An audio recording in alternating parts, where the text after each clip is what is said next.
Oke, kita mulai kuliah lagi ya. Bentar. Pening kepala gue. Cuman kayaknya saya udah nggak tahan sampai jam 8 paling. Nggak kuat. Oke, saya share screen dulu ya.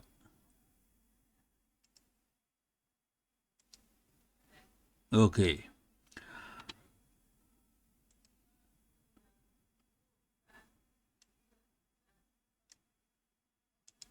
coba saya monitoring chat ya.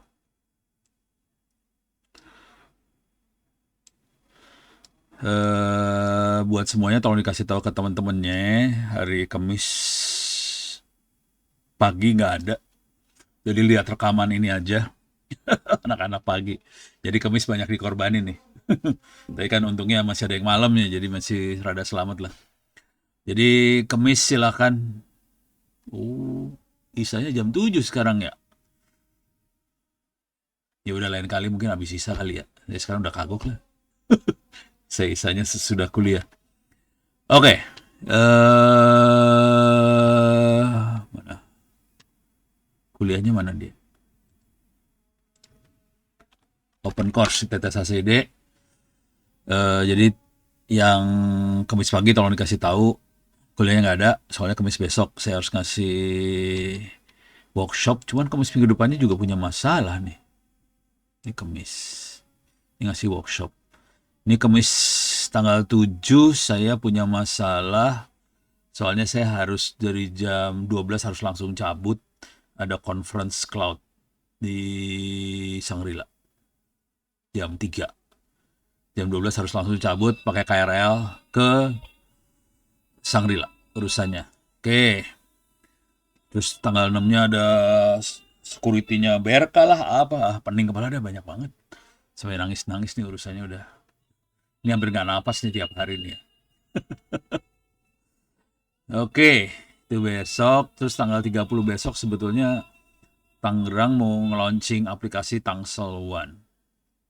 Mereka berusaha ngundang menterinya, berusaha saya bisa datang. Cuma udah kagok nih. Ya, terima kasih ya. Tolong kasihan yang lain. Jadi lihat rekaman. Nah, sekarang ini mah nggak penting banget. Kita akan coba lihat kondisi kuliahnya. Kuliahnya tolong dikerjain. Ini sebenarnya terbuka buat anak semester 2 juga boleh. Saya sih nggak peduli KRS sih sebetulnya. Nggak harus ada di KRS juga silahkan ngerjain kuliahnya. Nilainya jadi bisa ditabung gitu. Kita masuk ke kanan informasi. Nih kuliahnya. Kalau yang belum, tolong masuk ke ID-nya ini ya. 262. Kalau nggak salah yang sistem operasi 261 kalau nggak salah. Kalau nggak 263, salah satu aja. Terus tolong masuk kalau belum pernah enroll, nanti di sebelah kanan ada tulisan enroll me, tolong diklik passwordnya ITTS 2025, bukan 2026, 2025. Coba kita lihat nilainya sekarang kondisinya. Saya pengen tahu siapa yang udah nilainya bagus, yang nggak usah kuliah berapa orang. Bentar. Ini gimana caranya? Oh ini dia. Oke, ini yang udah nggak usah kuliah, Fikri, Afrizal, Ilyasa masih harus ngerjain ujian dan teman-temannya. Said Akil 97 udah nggak usah kuliah. Terus siapa lagi nih? Denny, Rio Hilmon udah dari dulu, dari awal semester udah 97. Nasrullah Junaidi 96. Terus Rizkiana 97. Ini Ridaudin masih belum lulus. Oke. Wah ini keren. Teguh Susunan. Susunan lagi. Teguh Susunan 97. Udah. Itu yang udah bebas merdeka hidupnya. Pokoknya udah bebas dari Ono dah. Selamat yang sudah bebas dari Ono, yang masih belum bebas tinggal diakalin aja mau bikin ngerjain kuis atau bikin buku. Kalau siapa? Eral bikin buku dia.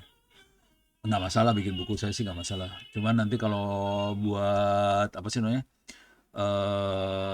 skripsi Kalau saya cenderungnya bukan buku sih. Kalau buku masih dihajar sama dosen-dosen. Kalau saya mendingan paper journal kalau buat gantiin skripsinya. Soalnya kalau paper journal posisi relatif aman. Si dosen biasanya nggak terlalu nyerang kalau paper journal. Kalau buku masih diserang sama dosen. Jadi saran saya paper journal supaya hidup Anda enak, tidak usah berurusan dengan pembulian dari para dosen, kira-kira gitu. Oke. Tapi untuk kuliah ini sih buku sih nggak masalah sih. Kalau saya buku nggak apa-apa banget. Buat kuliah ya, kan yang nentuin nilai kalau kuliah kan si dosen langsung. Kalau skripsi ada tim dosen yang bakal nilai. Nah itu kita agak susah buat mengkondisikan. Soalnya dosen kan pinter semua ya, susah. Diperintah dosen tuh nggak bisa diperintah sebenarnya. Jadi rektor pun nggak bisa merintah dosen.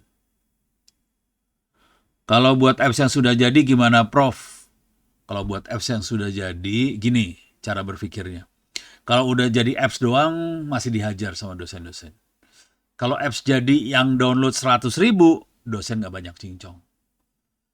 Gitu ya. Kalau apps sudah jadi ya. Sarannya lebih ke arah sana kalau apps sudah jadi. Buat ganti skripsi, nggak masalah. Tapi tunjukin yang download ada 100.000 misalnya, terus komentarnya bagus-bagus semua, kan bisa kita download tuh, komen segala macam kalau bagus segala macam. Kalau cuma bikin apps saja masih dibabat sama dosen gitu. Jadi serba salah lah gitu. Apps oke, jurnal oke. Asal yang kalau jurnal, kenapa jurnal oke? Karena waktu paper jurnal itu diterima dan terbit, itu dihajar sama reviewer jurnal. Jadi akan ada ujian oleh reviewer jurnal sebelum diterbitin. Dan untuk sampai bisa terbit, Anda harus ngoprek sekitar 1,5 tahun sebelum jurnalnya terbit. Jadi misalnya kita targetin 1,5 tahun lagi akan sidang sarjana. Sekarang kan semester berapa nih? Semester 4. Sidang sarjana semester 8, masih 2 tahun lagi. Kerjain dari sekarang. 1,5 tahun lagi sudah terbit tuh jurnal, selamat. Itu. Aplikasi juga sama aja. Kerjain dari sekarang, yang download sampai 100.000, selamat. Gitu aja sih. Simple sih sebenarnya, cuman ya begitu deh. Oke, sekarang kita masuk ke kuliah keamanan informasi. Oke, kemarin kita ini yang sorry. Saya perlu ngulang yang diterangin di hari Kamis.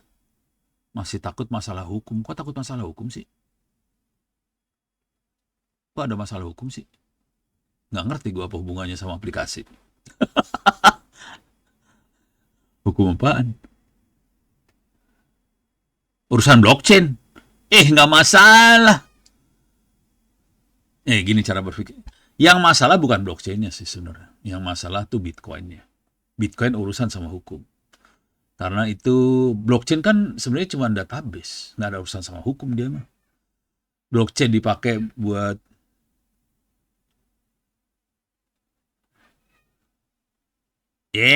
lah, paymentnya tuh kan bukan blockchainnya, paymentnya di Bitcoinnya. Jadi gini cara berpikirnya. Kalau mau geblek, kalau yang ini, kalau kayak gini saya nggak akan bikin aplikasinya, tapi buat paper journal, gitu. Jadi oke, di test trial buat paper journal. Nah itu lebih selamat lu daripada aplikasinya yang dimasukin ke mana sih skripsi. Itu lebih brengsek itu urusannya sama dosen-dosen. Kalau saya mending trial, dicobain performance-nya kayak gimana. Ini misalnya blockchain ya, dia bisa di-hit berapa transaksi, diukur semuanya, hit berapa transaksi, terus kecepatannya berapa, segala macam diukur semua, masukin paper journal. Itu lebih keren. Nggak ada urusan sama hukum itu mah. Kan kita cuma ngelaporin performance. Itu karena dia, jadi itu yang di penjara segala macam, itu karena gini cara berpikirnya. Kalau transaksi keuangan, ini pembayaran keuangan ya, pembayaran keuangan harus punya izin dari OJK. Kalau lu bikin itu tanpa izin OJK, kena urusannya. Memang kena. Tapi kalau blockchainnya nggak ada urusan sama OJK. Blockchain itu database. Coba cara berpikir gini. Kalau kita nginstal MySQL, lu perlu punya izin OJK kagak? Ya nggak perlu lah. Kan cuma database. Kalau database buat transaksi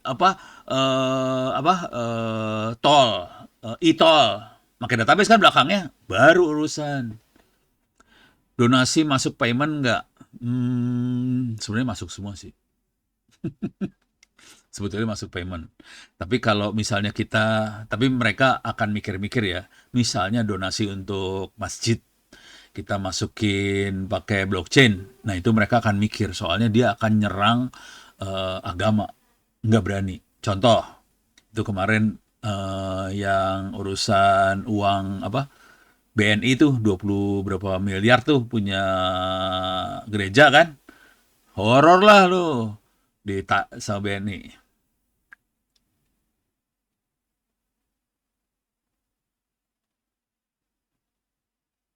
untuk kelasnya. Pokoknya intinya gini lah, kalau dia menggantikan uang urusan berabe, itu aja sih. Kalau database kan nggak menggantiin uang, kalau database-nya doang. Kalau blockchain ya, ini kita ngomong blockchain ya, bukan ngomong payment-nya loh. Kalau blockchain nggak masalah itu. Kalau buat donasi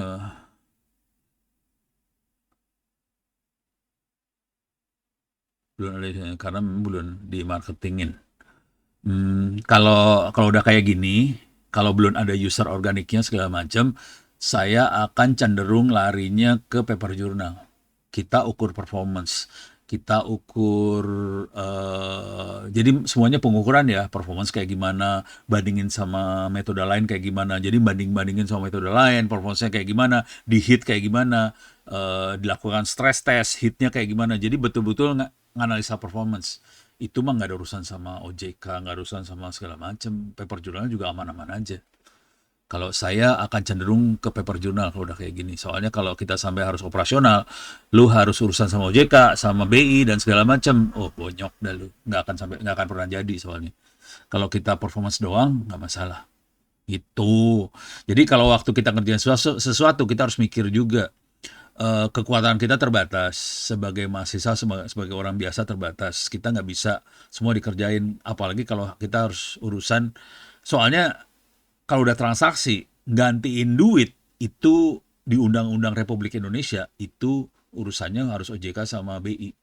Kalau udah duit, kalau bukan duit nggak masalah. Misal kita transaksinya buat ini ya, eh transaksi apa? Misalnya buat apa, peminjaman buku di perpustakaan. Kan pakai database juga.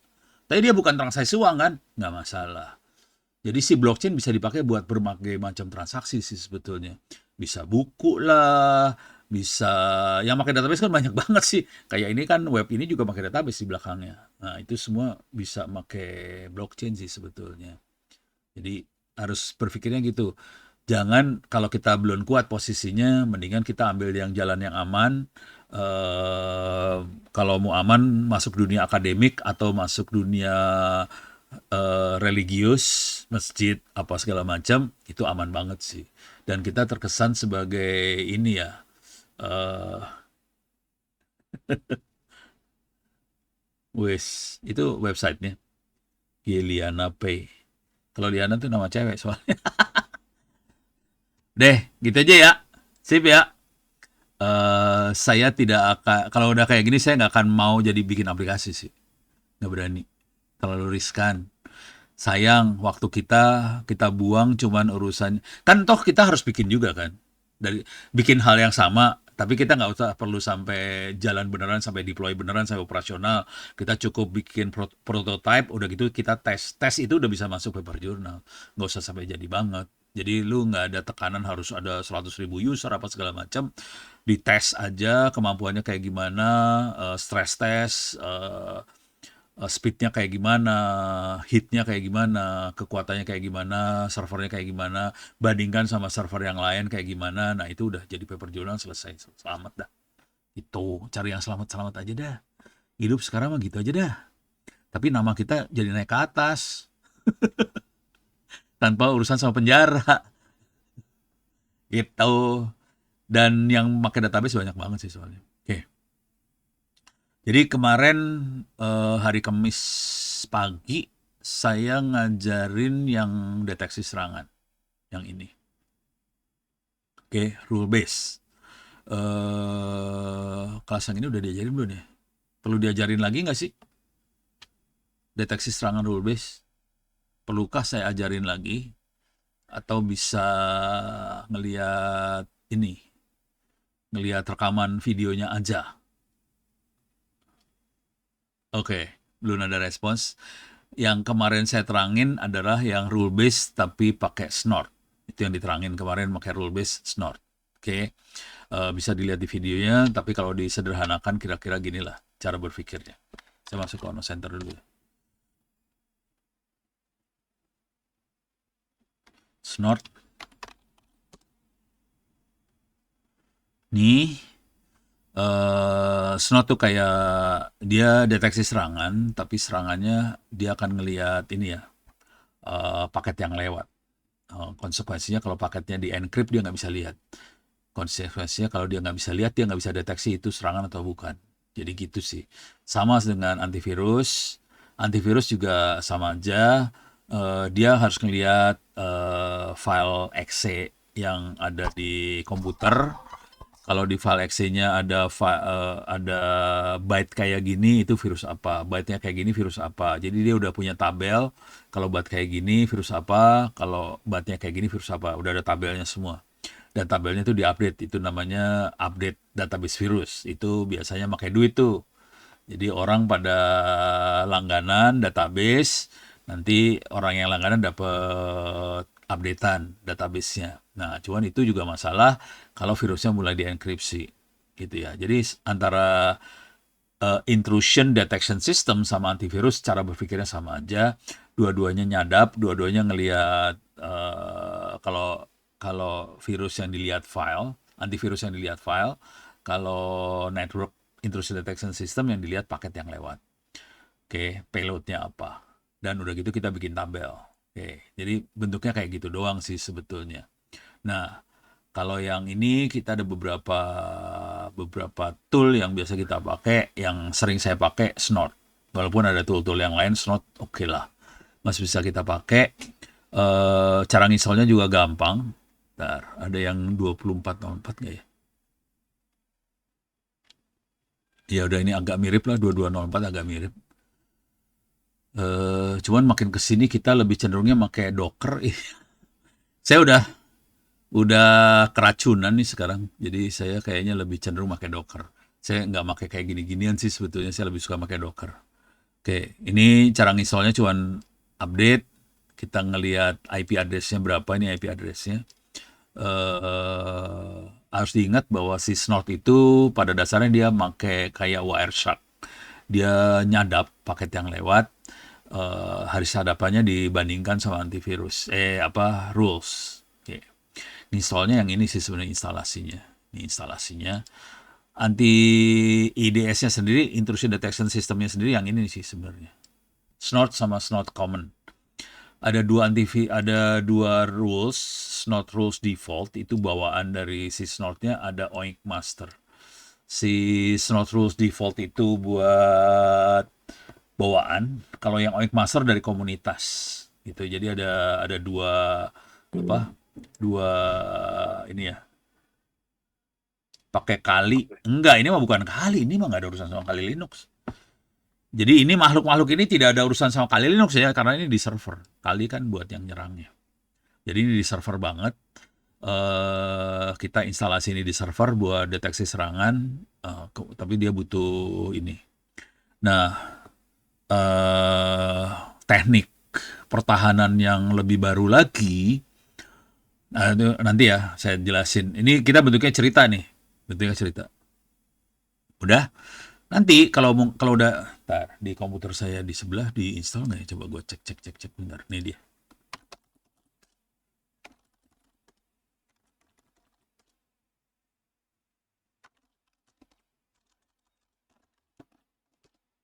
Oke, ini lagi diinstal. Udah diinstal. Karena komputernya mau diformat jadi saya install waktu kemarin di kuliah. Jadi ini diinstal sebetulnya. Snort.c buat ngecek apakah snotnya jalan. Ini kalau saya enter, ini dia lagi nyadap. Ini proses sadapan sih. Proses sadapan. Dia sadap nih semuanya. Oke. Dia nyadap dan ini hasil sadapannya dia.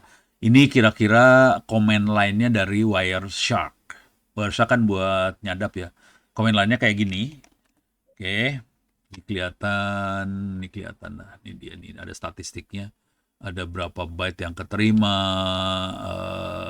terus ada yang diterima, dianalyze berapa, difilter berapa, yang lagi ngantri berapa, ini jenis paketnya apa, ada statistik segala macam. Oke, berarti saya bisa mainin di komputer sebelah. Ini buat ngecek kalau mau jalaninnya kayak gini nih. Oke, ini jalaninnya. Snot, dev tuh dia akan jalan dan dia akan jadi daemon di belakang layar.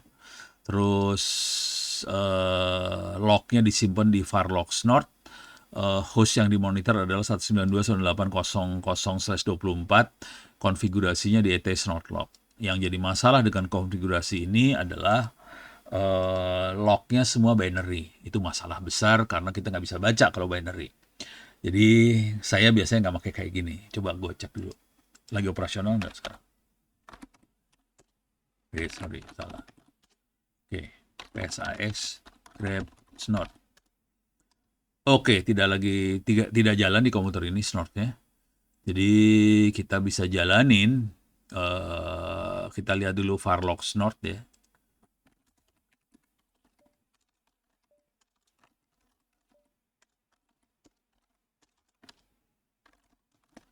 Kita buang aja ya, semua yang ada di var log snort berarti buang. Oke. Oke, sekarang kita mau jalanin. Saya biasanya jalanin pakai kayak gini caranya. Oke, kuncinya yang ini nih sebetulnya. Nih. No, makhluk ini masalahnya. Kalau buat percobaan, saya makainya -k ASCII supaya semua catatannya dalam bentuk teks bisa kita baca. Catatannya ada di var log snort ini. Oke. -d ini dia supaya jalan di belakang layar jadi daemon. File konfigurasinya di etc snort.conf. Oke. Kalau mau jalanin, saya bisa jalanin yang ini aja.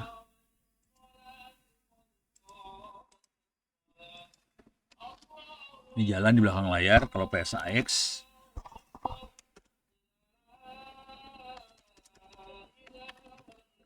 kok nggak keluar? Grab,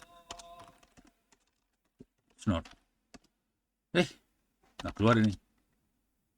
Wah, error. Jadi ada error nih. Ini error nih, namanya error. Mungkin ada, etc snort. Oh, errornya di sini nih. Snort.conf-nya kemarin dioprekin. Oke, ini terlalu include-nya parah.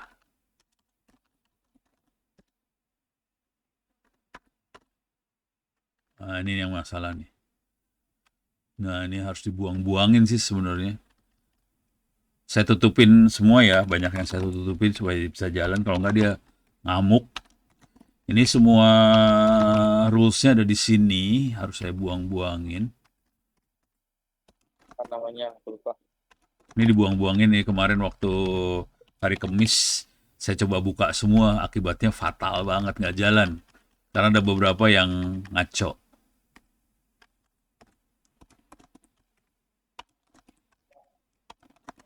Ini lagi ngedit pakai VI ya. Jadi penderitaan banget ini sebenarnya. Pakai VI soalnya. Oke. Tapi jadi kalau mau nyoba satu-satu dibuka di run, satu-satu dibuka di run. Jadi jangan, saya kemarin nyobain langsung dibuka semua. Waduh, banyak banget. Saya tutupin sebagian besar ya. Jadi supaya dia rada aman, saya hanya buka sedikit aja. Ntar. Alah, lama banget ya.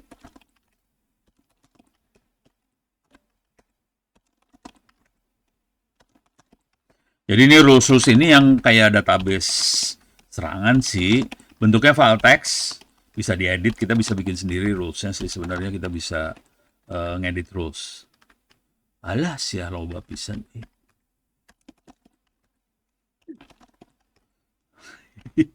Alah. Rese.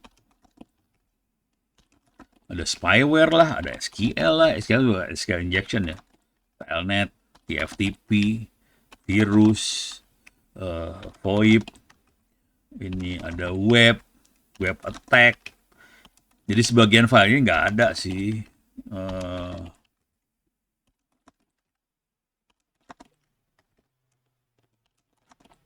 coba lihat lagi. Ya,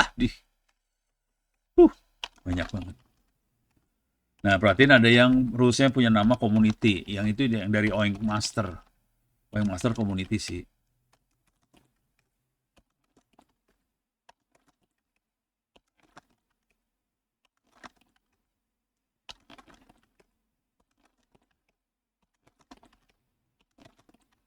Oke.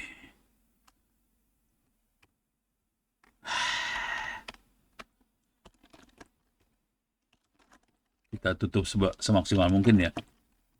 Jadi kerjanya gila sih. Nah, ini kerjaan seorang admin cyber security harus, jadi pas ngeliat kayak gini kita harus nentuin rules mana yang kita aktifin. Nggak bisa semua rules kita pakai, soalnya kalau semuanya dipakai mesin jadi lemot banget. Oke, kita coba ya. Snort, bentar. Coba tadi mana? Nih, oke. Grab, snort. Masih belum nyala Aduh, kacau.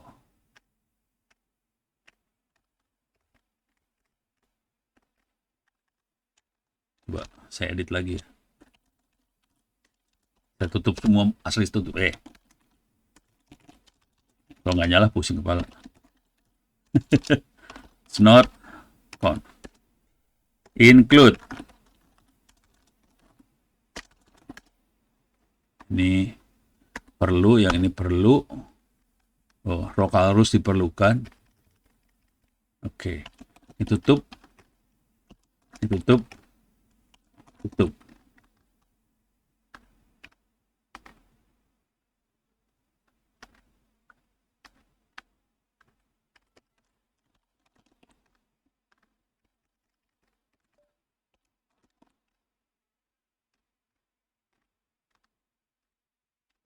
Wih, masih banyak yang kebuka juga.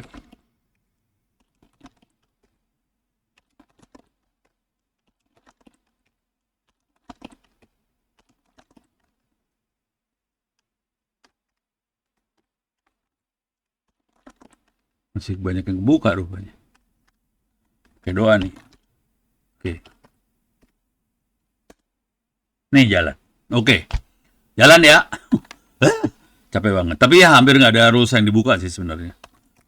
Ini kondisi jalan, tapi rulesnya kakak kebuka, jadi sebenarnya dia bego sih. Jalan tapi bego sih. Oke.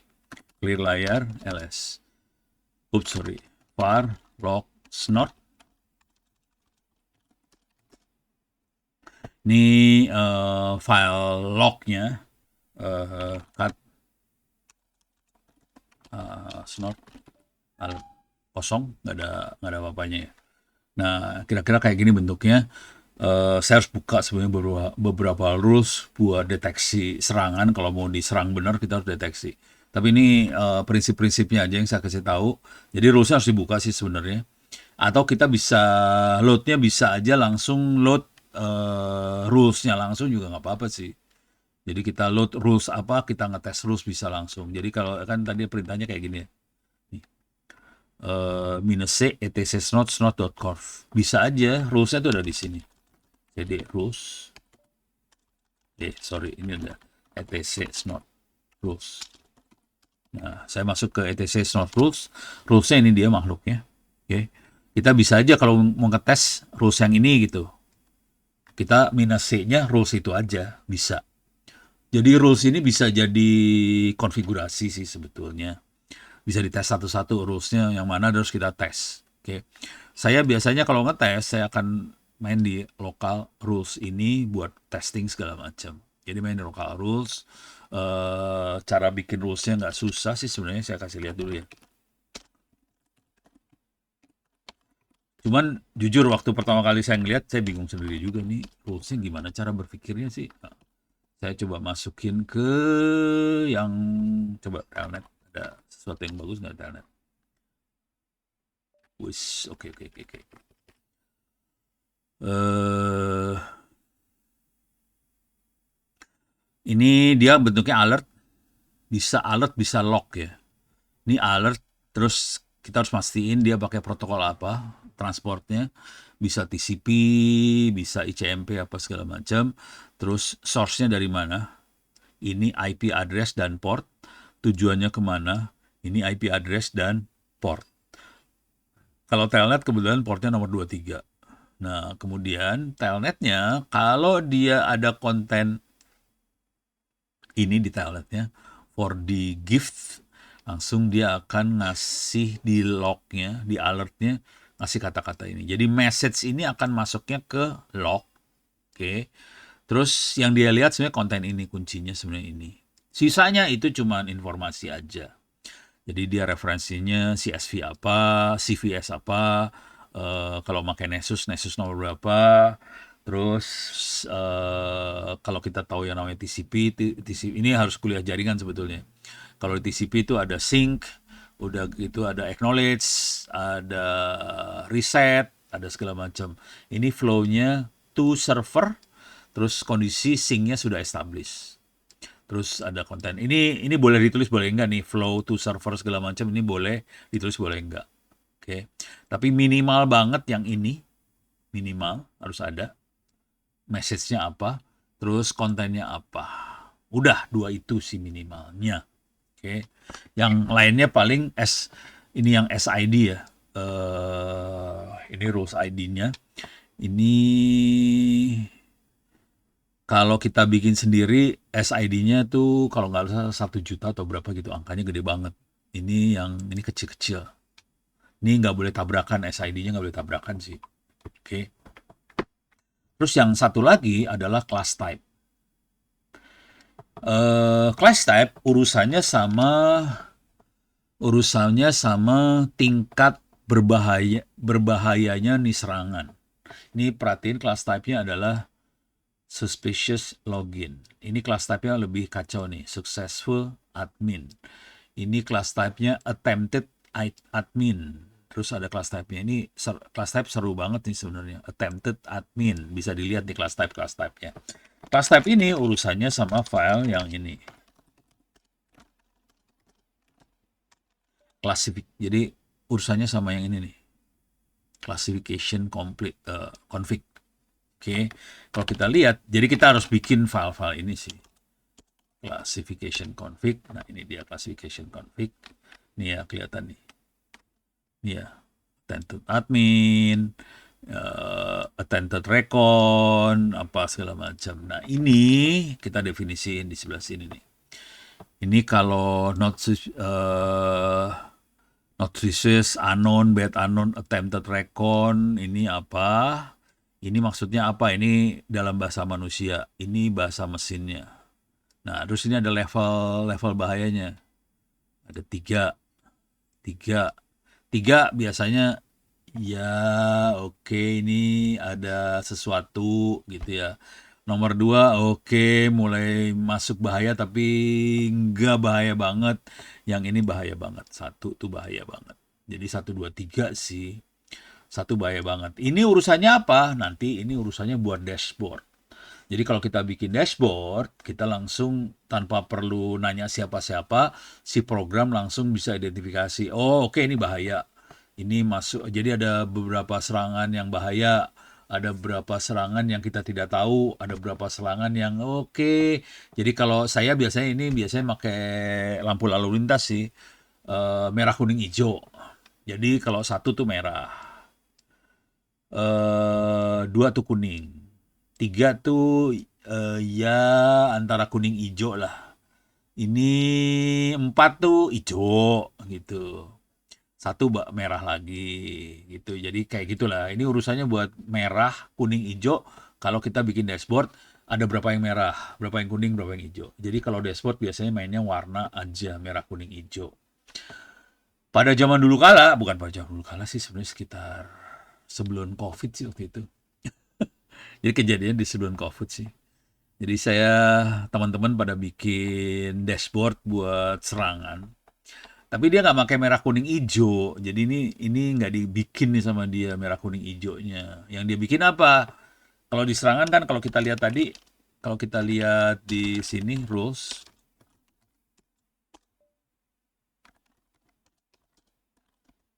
clear dulu ya. Tadi mana? Planet ya. Nah, di rules ini kan ada ini sebenarnya. Ini ya, ada source, destination. Nah, kita dapetin source destination-nya, terus anak-anak biasa lah. Anak-anak Gen Z, anak-anak seumuran lu pada.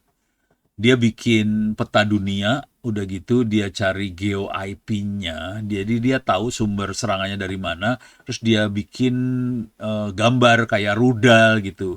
Ini ada serangan dari Amerika ke Indonesia, ada dari mana ke mana. Nih bayangkan, ini ada gambar peta dunia, terus ada kayak gambar rudal ke Indonesia nyerang, gitu kan ya. Bayangin ini layar ini ada di Mabes TNI yang ngelihat jenderalnya TNI AU langsung nanya ke saya tuh gini, itu yang di layar apa ya Pak Ono? Stres lah dia. Lu bayangin TNI AU ngelihat kayak gitu dia stres. Dia pikir ini rudal yang dikirim ke Indonesia, Pak. Ya biasa Mbak, anak-anak lagi kreatif. Ya kreatif sih boleh, cuman kalau bikin klien stres kan seru urusannya, jadi gitu. Jadi anak-anak dulu makanya IP yang ditampilin, padahal yang perlu ditampilin adalah yang ini gitu, class type-nya yang ditampilin. Kalau ini buat metadata ya, ini metadata aja nih kira-kira kayak gitu.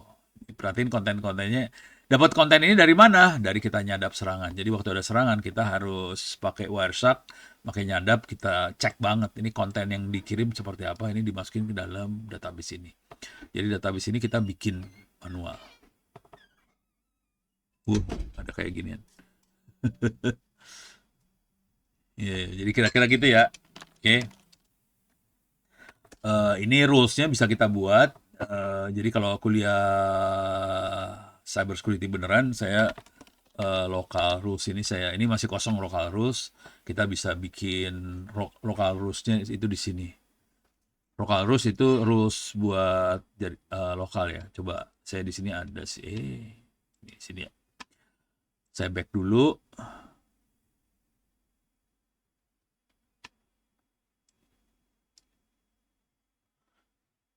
Rules-nya nge-update manual.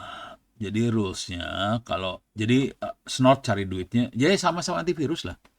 Antivirus kan cara cari duitnya adalah orang langganan update antivirus. Itu antivirus.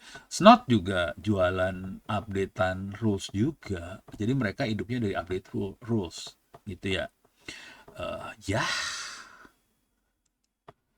Oh, hidup. Oke. Jadi caranya gitu ya. Jadi mereka hidup dari updatean rules.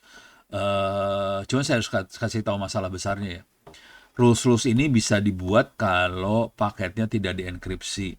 Kalau paketnya pakai HTTPS, kita susah ngelihat rulesnya. Jadi nggak bisa sebenarnya. Kalau yang jadi masalah, 99% paket di internet HTTPS. Jadi kita pakai Snort-nya agak susah sih sebenarnya sekarang. Karena pada pakai HTTPS.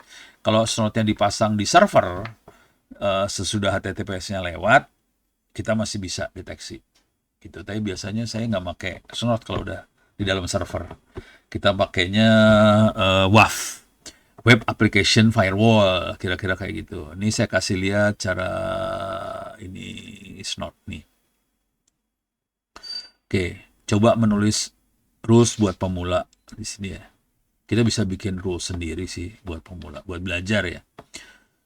Jadi Snort-nya bisa help, terus kita bisa baca log yang sudah di ini selama ini sudah disimpan bisa. Kalau mau jalanin dan bisa dibaca, kita pakai -C konfigurasinya snort.conf, -L varlog snort, -K ASCII supaya dia bukan binary, terus -D jadi daemon. Nah, rules-nya sendiri formatnya kayak gini, action, protokol. Action tuh bisa log, bisa alert. Tadi banyaknya alert ya. Protokolnya bisa TCP, UDP, ICMP. Terus ada address port ini dari source, terus ada export destination. Kemudian di sini yang dalam kurung itu yang optionnya. Terutama di option tuh ada content sama message. Oke. Nah, ini misalnya log TCP dari any ke any, tujuannya IP ini /24. Kalau /24 jadi satu kelas C, dilihat semuanya. Terus IP-nya pokoknya tidak sama dengan 6000 sampai 6010. Ini cara nulisnya kayak gini nih. Nah, ini log ya. Kalau kita perhatiin tadi saya banyak makanya alert. Ini log. Gitu ya. Nah, kalau mau belajar yang paling blow on adalah kita bikin ini. Ini perhatiin SID-nya untuk lokal kita pakai rules-nya ini berapa? 1.000.000 nomornya. Jadi caranya ini nanti kalau bikin yang kedua 1.200.000, 1.300.000 dan sebagainya. Jadi ini perhatiin message-nya ada kayak gini banget ya. Jadi caranya kita ambil aja ini gini. Oke. Terus saya masukin ke sini.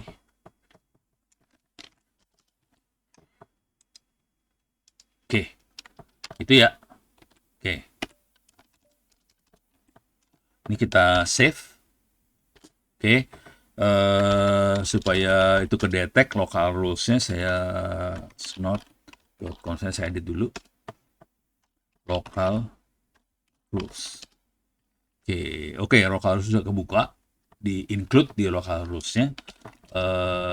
Harus restart lagi. Biar enak lihatnya. Kill all snort. Oke, snort udah mati. Sekarang saya harus jalanin si snort-nya lagi. Ini dia.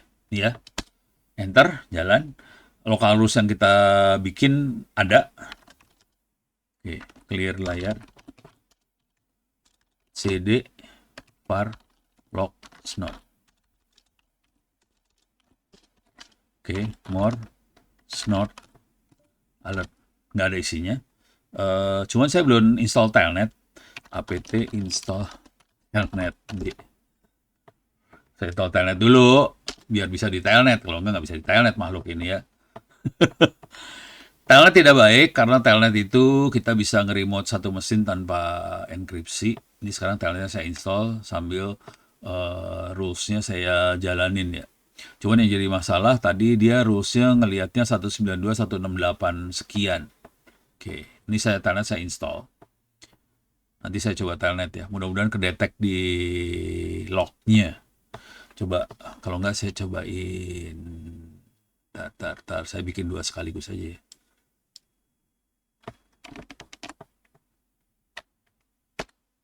Oke, coba setengah jadi ini. Watch minus n 5 detik. Tail snort alert. Oke. Tiap 5 detik kita akan lihat tailnya snort alert. Ini masih kosong, tailnya nggak ada apa-apanya. Coba sekarang kita new Windows. Oke, saya akan jalan di sebelah sini. Coba telnet 192.168.0131. Lah, gua nginstal telnet di mana tadi? Di sini kan? Tar.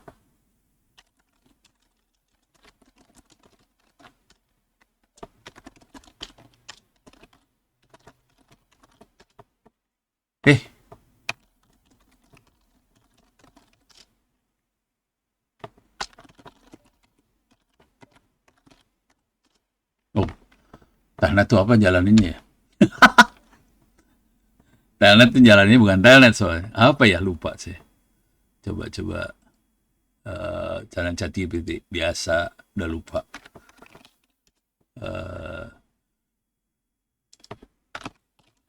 Cara install dan menjalankan telnet di Ubuntu. Harusnya telnet D, salah tadi. Telnet D, bukan telnetnya ya. Telnet server. Ini telnet client. Ini mah client, man. Nah, ini server. Oh, saya harus OpenBSD inetd, OpenBSD inetd ini. Sistem CTL. Nah, ini dia masalahnya.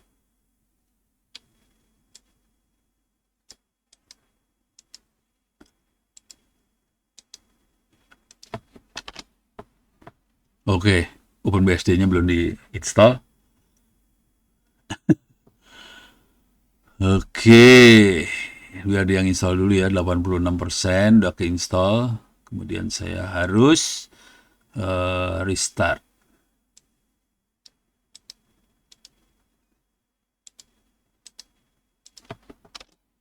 Eh,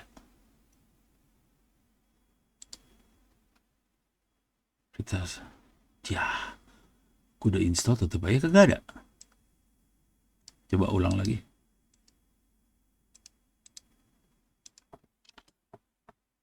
Udah. Aduh, males banget nih kalau kayak gini. Harus ngedit file soalnya. Ya bisa sih. Mana tadi errornya? Ini harus diedit filenya. Ntar biarin aja ya. Kita paste aja. Soalnya service-nya. Nih. Oke.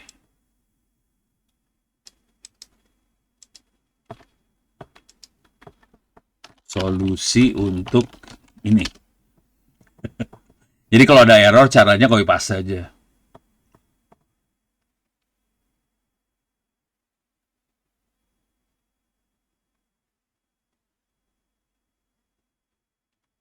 Oke.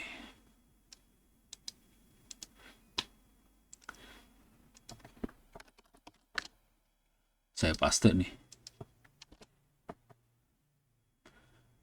Init service bad enable OpenBSD bad enablement. Oke, jadi ada tapi brengsek. Jadi harus ditanya. Solusi untuk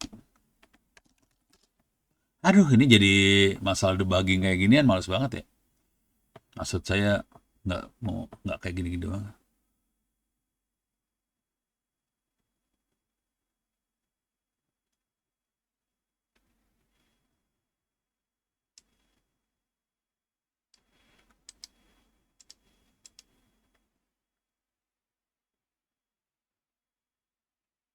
Ini di disable dulu.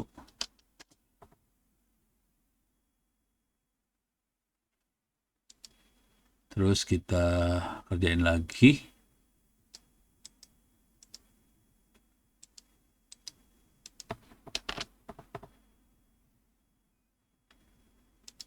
Oke. Install ulang.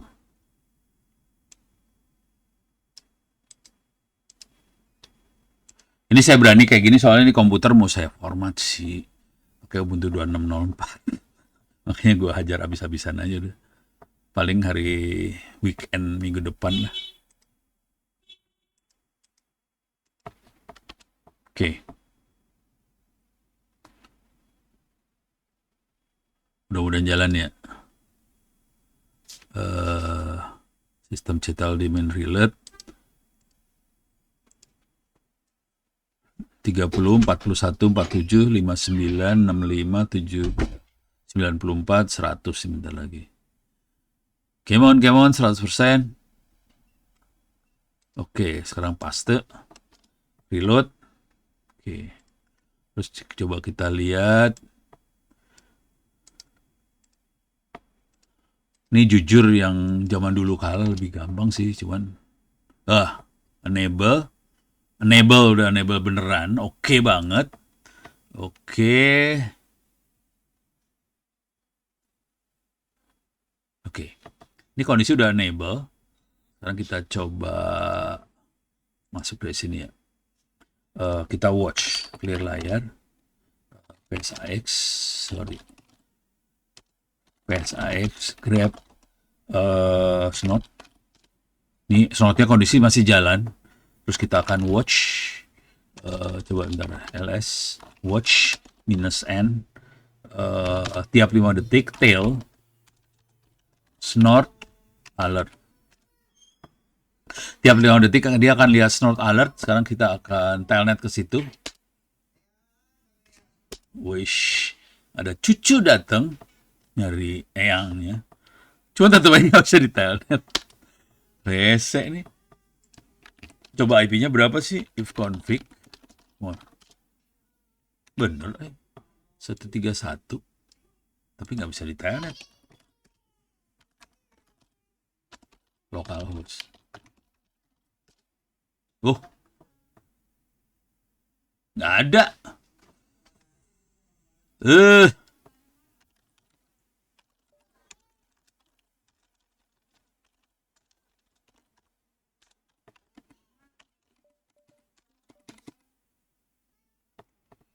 ya. Ini rencananya telnet kok jadi susah gini ya? Aduh, telnetnya nggak ada. Harus pakai sysctl. Aduh, telnet ribet banget sih. Keren gampang yang di sini. Kalau di ini ada sih sebenarnya di server korban saya ada. Gimana ya supaya gampang? Coba. Tapi ini jadi nyebelin banget ya. Coba kita cek ini harusnya kalau Grab 23 ada, telnetnya ada. Tuh, nggak ada dia telnetnya. Coba.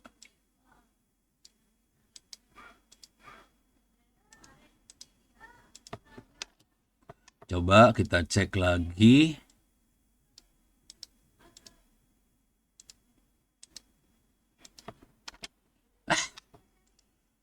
Aduh.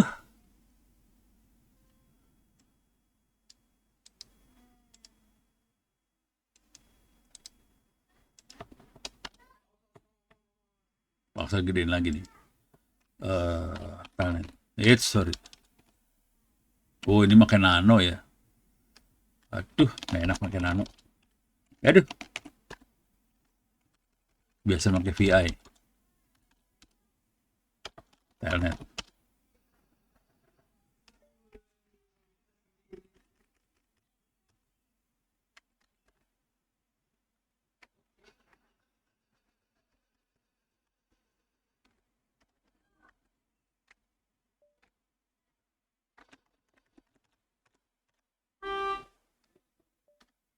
Coba.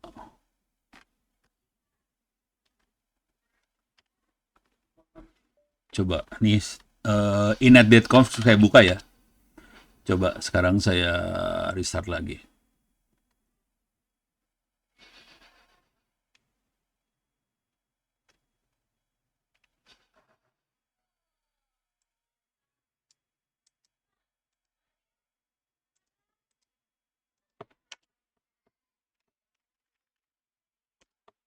Masih nggak bisa Coba restart lagi. Ini percobaan banget nih ya.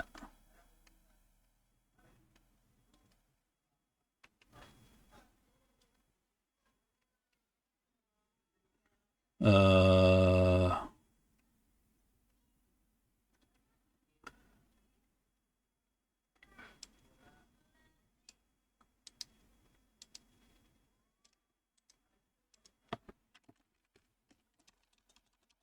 Restart.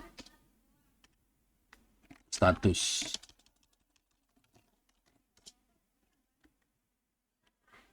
Ih, nggak keluar. Ih, parah. Wait, keluar. Oke, aktif running. Coba kita lihat ininya. Nah, hidup lu. Telnet hidup sekarang ya. Aduh, perjuangannya parah banget ya. Oke, kondisi hidup. Sorry. Oke, sekarang saya akan clear layar. ls cut snort alert kosong, watch tiap 5 detik tail snort alert. Oke, tiap 5 detik kita akan lihat snort alert. Sekarang kita akan coba lihat di sini keluar kagak. Bismillahirrahmanirrahim.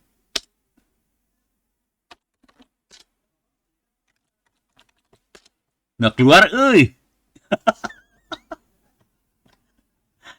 udah capek-capek nggak keluar juga nih, rese lo.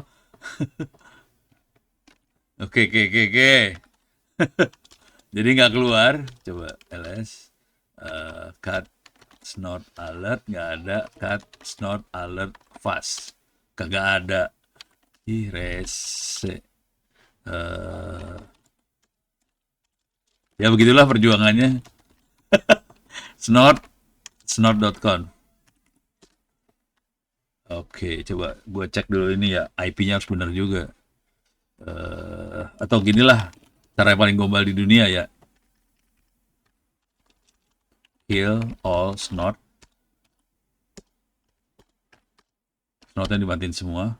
Sekarang saya akan jalanin lagi snortnya. Ini percobaan banget nih.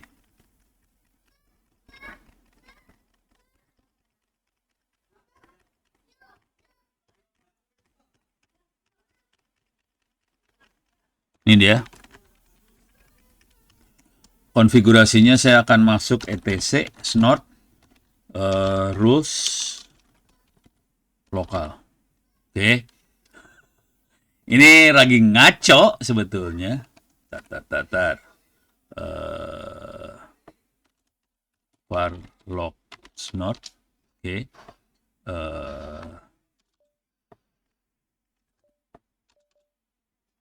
Ini saya ambil segini panjang. Ini percobaan ya. Clear layar. Paste.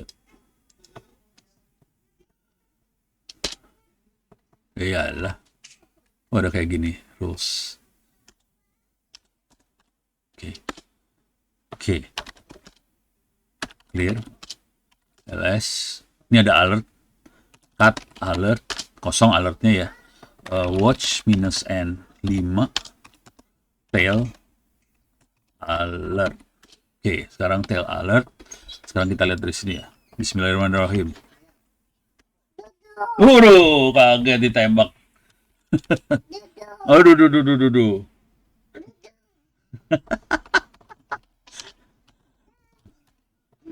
Telnet 131. Oke, 131. Bismillahirrahmanirrahim. Nggak keluar, euy. Gak keluar. Jadi ini alertnya gak keluar. Alah. Ya begitu saudara-saudara. Hari ini kita gagal menjalankan snort. Gitu. Kira-kira ceritanya gitu. Udah perjuangan setengah mati, gagal juga sih. Harus dilihat kenapa bisa gagal. Coba ls alert. Oi. Enak ya. Tuh kosong.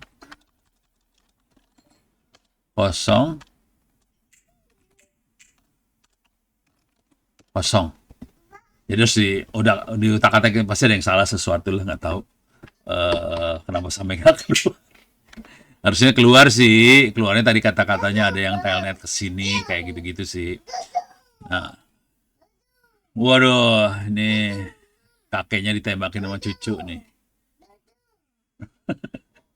Cucunya pegang pistol, kerjanya nembakin kakeknya deh. Oke, sekarang ini tadi udah gagal. Nah, daripada ngoprekin kayak gini, saya ceritain lagi ya. Sorry, gagal. Sekarang urusannya ini yang make rules. Jadi rules bentuknya kayak gitu ya. Jadi dia cuma deteksi ini aja sih. Oh, pantesan. Pantesan rules saya salah, tahu nggak? Saya kan copy paste langsung kayak gini. Ya jelas salah lah. Coba ganti rules. etc snort rules lokal. Dia goblok. Ini 100 ya, harus bikin 0/24 gitulah. Kalau mau gombal sih bisa dibikin gini ya.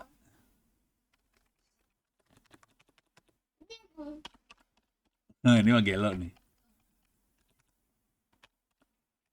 Ke semua IP address, pokoknya ada yang port 23, ini berarti ada yang telnet ke mesin ini, gitu ya. Kill all snort. Oke, kita jalanin lagi. Ini cara rada gombal banget ya. Nih, oke.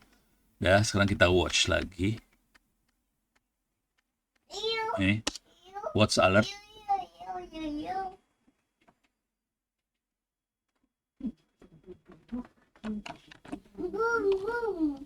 Oh, sorry, salah. Saya salah posisi, harus di eh, var log snort. Oke. Ini ada alert, saya baru bisa diginiin. Watch alert. Jadi saya harusnya kalau mau lengkap jadi harusnya var log snort. Salah kan? Alah, alert. Ini udah lihat. Nah, sekarang kita coba. Percobaan lagi. Mana telnetnya tadi teh? Ini ya. Salah. Mana telnetnya? Yang ini ya. Oke. Kita percobaan ya. Wih, liatin tuh kalau ada sesuatu. Oke. Telnet 192.168.131. Salah. 1, 2, 3, 4, 5.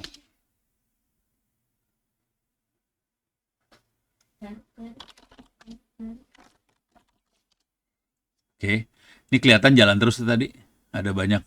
Ini message-nya ya. Ada telnet ke mesin ini berapa kali keluar ya. Karena tiap kali ada paket telnet yang dikirim, dia langsung keluar di sebelah sini. Jadi kesalahan saya tadi adalah IP address-nya salah. Nyepuguh tuh dia nggak ngelihat IP address 192.100-nya, kagak ada, orang nggak ada mesin itu. Ini mesinnya 192.168.0131, jadi kesalahan IP. Jadi masalahnya di sini ya. Nih, di sini nih. Jadi dia kerennya dia ngasih tahu sih biang keroknya siapa, dikasih tahu di sini. Prioritinya 0, berarti ini sangat berbahaya sekali. Karena 0 dia makanya, gitu ya. Oke. Beres ini saya akan cerita dikit urusannya. Ini kan yang make rules. Yang tidak make rules itu ada di sini. UNB, jangan saya. UNB sih, University. Nih, cucu udah manggilin dulu, soalnya dia udah berapa hari kagak ketemu eyangnya. Kangen dia, minta diobok-obok sama eyangnya. Ini ada Canadian Institute of jadi keywordnya adalah UNB Cybersecurity. Ini ada Canadian Institute for Cybersecurity. Kita klik di sini. Terus di sini ada dataset. Jadi kalau udah yang tidak pakai rules, kita makainya AI. AI harus di training. Nah, trainingnya ada datasetnya nih, di sini datasetnya.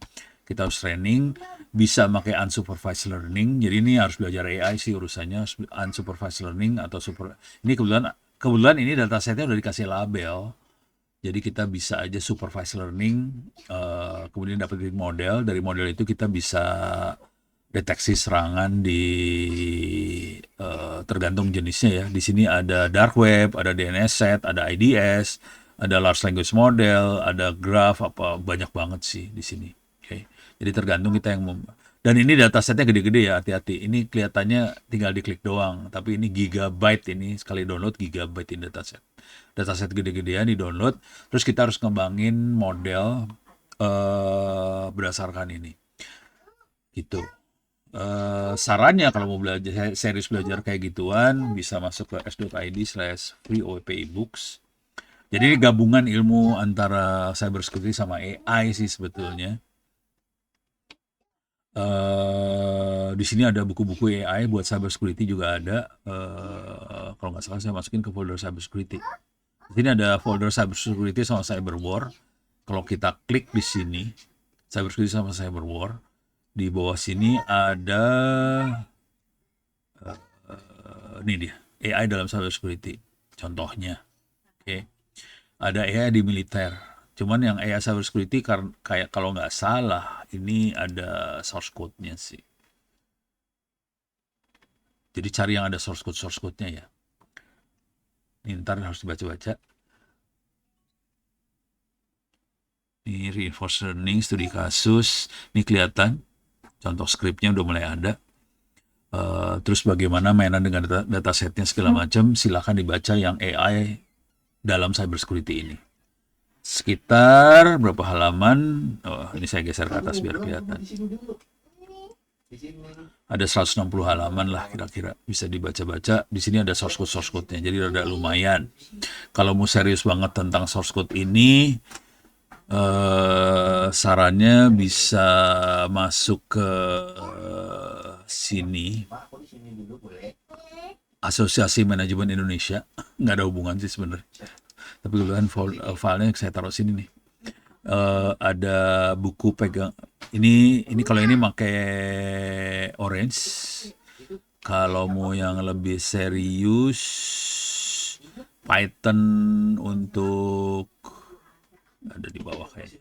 Ini dia. Python untuk pemula menuju AI dan machine learning. Ini buat pemula sebetulnya. Tapi ini Pythonnya udah lumayan. Ini pemula yang berat ya. Ini bukan pemula yang gampang. Kalau kita klik di sini, ini ada sekitar 500 halaman. Banyak source code-nya di sini. Termasuk yang dibutuhin buat bikin model dari data setnya UNB cybersecurity tadi. Ini source code-nya ada di sini sih sebetulnya. Bisa dibaca-baca. Jadi di era AI, belajar Python bukan lagi pilihan tambahan, melainkan langkah yang penting agar Anda bisa menjadi pengguna teknologi, tapi juga tidak hanya menjadi pengguna teknologi, tapi juga mampu memahami, membangun, dan mengendalikan. Ini pakainya Python sih. Ini jujur ya, kemarin ketemu sama Arif Ramadan. Sama Arif Ramadan. Ini contoh kalau kita pakai agentic AI, banyaknya pakai N8N atau open cloud segala macam. Si Alif ngomong gini, Pak, ya oke lah. Iya, in frame. Ini singkatannya parah si Alif tuh. Ingin menjadi programmer handal, ini singkatannya ya. Ingin menjadi programmer handal, namun enggan ngoding. Nah itu dia.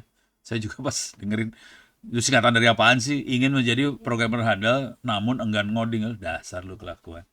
Jadi ketemu sama Alif.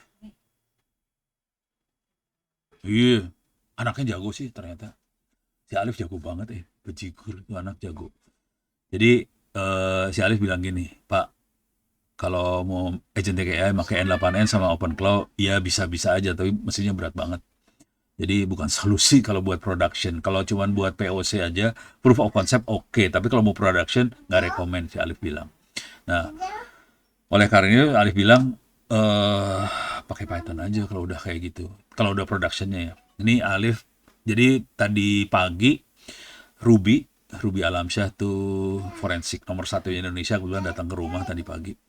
Ngobrol, dia lagi mainan agentic AI. Udah gue bilangin sama dia, sama Ruby itu, coba lu ngomong sama Alif deh. Ini tadi sore kontak dia sama Alif. Tadi Alif ngasih tahu ke saya. Jadi besok kayaknya Alif bakal ke kantornya Ruby. Mereka mau bikin sesuatu, nggak tahu apaan. Jadi gitu ceritanya. Jadi Ruby itu yang ini, kalau belum kenal sama Ruby ya, Ruby Alamsyah. Ini forensik nomor 1-nya Indonesia. Ini ranking pertamanya Indonesia sama dia ya.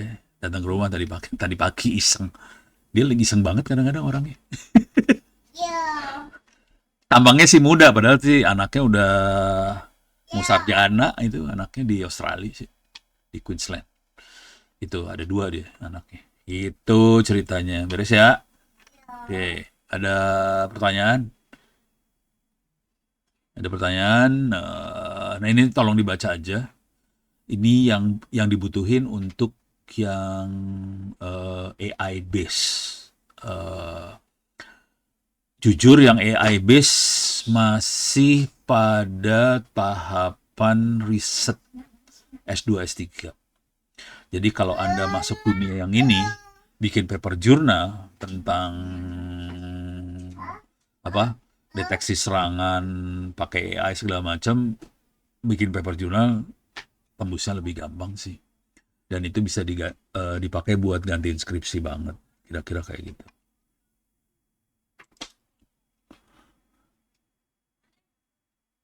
Sip.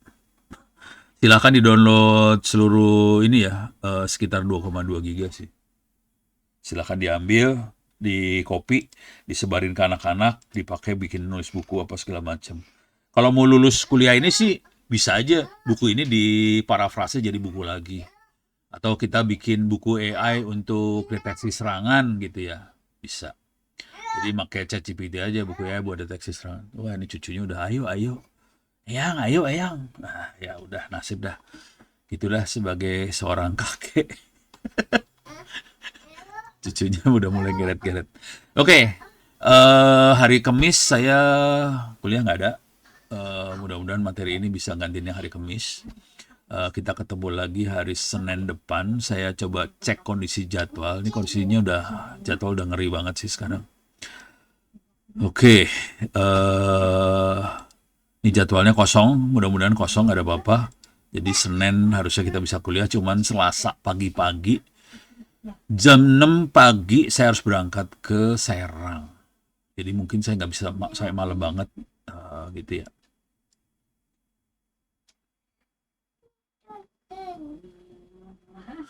Insya Allah videonya saya taruh di sini. Ini jujur saya lagi banyak banget video. Biasanya youtube.com channelnya -C itu channel Ono Center. Jadi saya upload videonya di sini ya, di channelnya Ono Center di youtube.com. Saya upload ke sini. Yang jadi masalah, saya kasih tahu masalahnya dulu ya. Saya harus ngupload segini banyak video sih sebetulnya. Clear layar.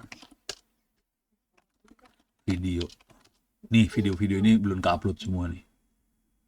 Ini bentuknya folder, dalamnya banyak video lagi. Ini folder lagi, banyak video lagi.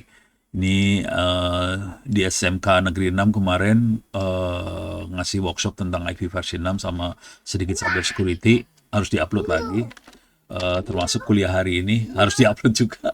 Stres videonya banyak banget. Belum sempat ke-upload. Jadi ini saya uploadnya sambil ini ya. Tapi materi-materi ini yang sebelum-sebelumnya ada sih, bisa dilihat di channel itu juga sih. Itu ya. Oke, terima kasih banyak. Billahi taufiq walhidayah. Assalamualaikum warahmatullahi wabarakatuh. Sampai ketemu minggu depan.